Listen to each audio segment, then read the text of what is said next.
What does the panel think of Trump pulling $400 million in federal funding from Columbia University for failing to protect Jewish students from harassment? Well, two people love it. I'm for it.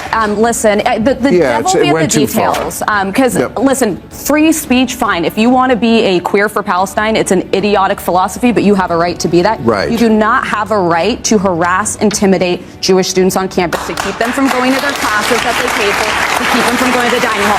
It is ridiculous, and I will tell you, those campus protests, those got Trump a lot of votes. That was one of the times that I was like, I hate this man, but this is insane that it's happening, and we need a change in leadership. Child, let's talk about delusion. This man really thinks that he's going to give the American people, and some people believe this lie, that he's going to give us a $2,000 check. The math ain't mathing. 2,000? I thought it was 5. Maybe it's 5,000. You know, they can't get their numbers right. Let me help you. It's 0. How about that? It's 0. And I know people going to feel away. Listen, all I do is give y'all facts. So you come back to me when you don't get that check and say, Jasmine, you were right. Just like y'all want to get out there and say all kinds of, other stuff. He's hearing all kinds of nonsense and bullshit. Let me just be real. And we weren't gonna sit for that shit. We wouldn't. We showed up. And if he had some sense, then maybe we would have been about that life. But y'all know he ain't got no sense. So please give some love. This took a little bit of coordinating to do for sure. We got some cool shirts.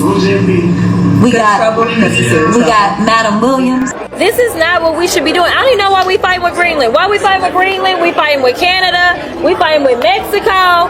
Yet we in love with Putin. What is happening? Like, this is not America. This is a terrible nightmare. Somebody slap me and wake me the fuck up, because I'm ready to get on. In a recent critique of modern political discourse, comedian and commentator Bill Maher took aim at Democratic Congresswoman Jasmine Crockett, criticizing what he described as her unprofessional and performative behavior during a discussion surrounding former President Trump's latest address to Congress. Maher argued that some Democrats, Crockett in particular, have adopted exaggerated, social media-driven personas that prioritize viral moments over meaningful governance. This controversy highlights a broader debate within the Democratic Party. Should elected officials focus on serious policymaking, or is engaging with online culture a viable strategy for reaching younger voters? Critics claim that Crockett's style perpetuates negative stereotypes and undermines the credibility of the party.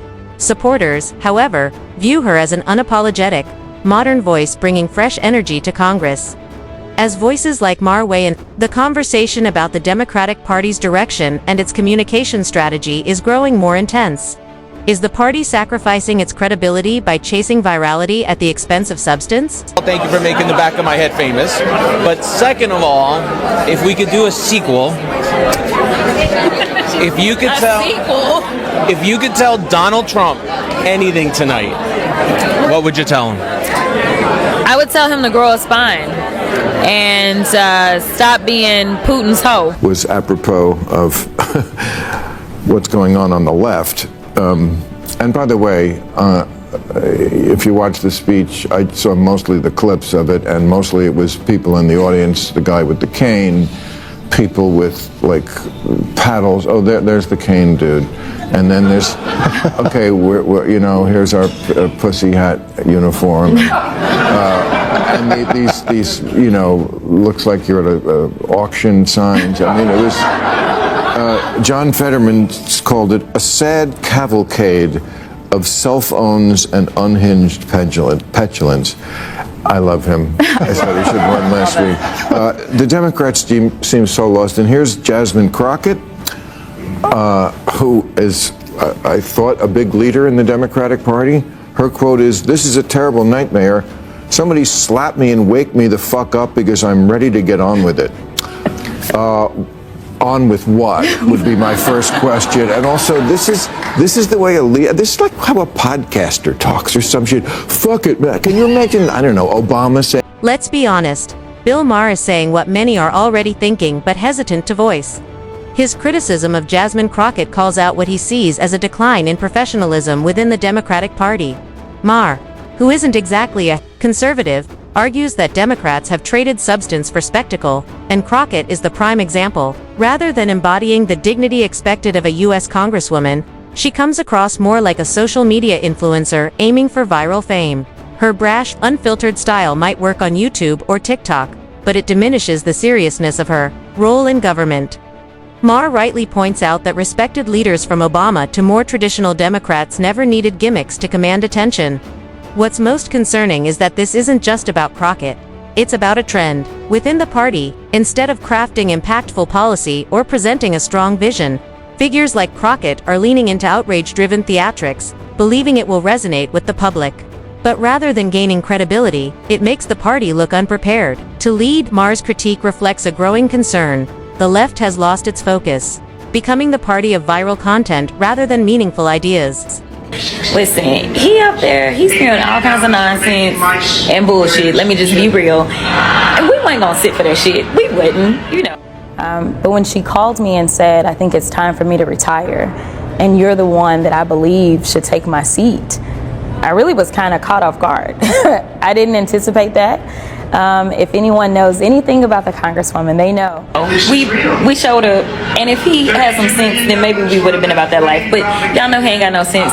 So please give some love. This took a little bit of coordinating to do, for sure. We got some cool shirts. You know, the congressional seat is over 4 times as large as my House seat. And I was just starting to get into the rhythm of doing constituent services and things like that. We got Madam Williams, who just happens to have the honorary seat. It's not even honorary because she holding it down, y'all. But the legend himself, John Lewis, that is the seat in which she currently serves. So she honored his legacy. This is the message that she wanted to send. I don't know what white privilege looks like, but I'm gonna show you a little bit of something. It's a huge responsibility. You know, the congressional seat is over 4 times as large as my House seat. I'm trying to get clarification. Look at, calm down, calm down. No, because this is what y'all do. And I was just starting to get into the rhythm of doing constituent services. They send them to Texas, they send them to Florida. Every deplorable state that we can think about, they usually coming out of y'all's think tank. There was someone that talked to me and said, in fact, a former ambassador in the Clinton administration. Please calm down. Don't tell me to calm down. Calm down. Because y'all talk noise and then you're out of take control.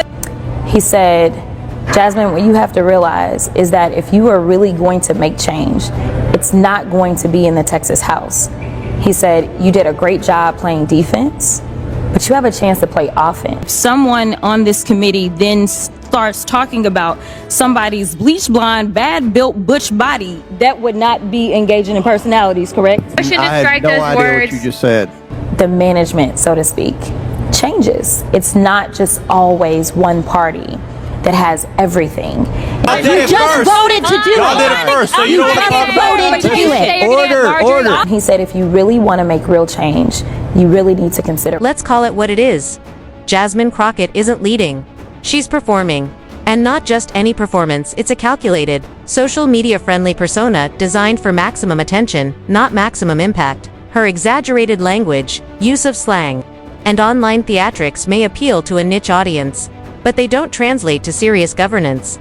This kind of behavior is part of a larger issue facing the Democratic Party, a shift away from policy-driven leadership toward image-driven antics. Decades ago, leaders like Barack Obama led with intellect and class. He didn't need to go viral to make an impression. In contrast, Crockett often sounds more like a live stream host than a lawmaker. The result: a party that looks less focused on governing and more concerned with trending on social media. Even among Democrats, there's growing discontent. Many voters, especially working class and black communities, are seeing through the performative politics. They're not looking for entertainment. They're looking for real solutions. Crockett isn't the problem herself, but rather a symptom of a broader issue. The Democratic Party is struggling to connect, and instead of addressing real concerns, it's relying on media gimmicks. If this continues, 2025 could be a harsh wake-up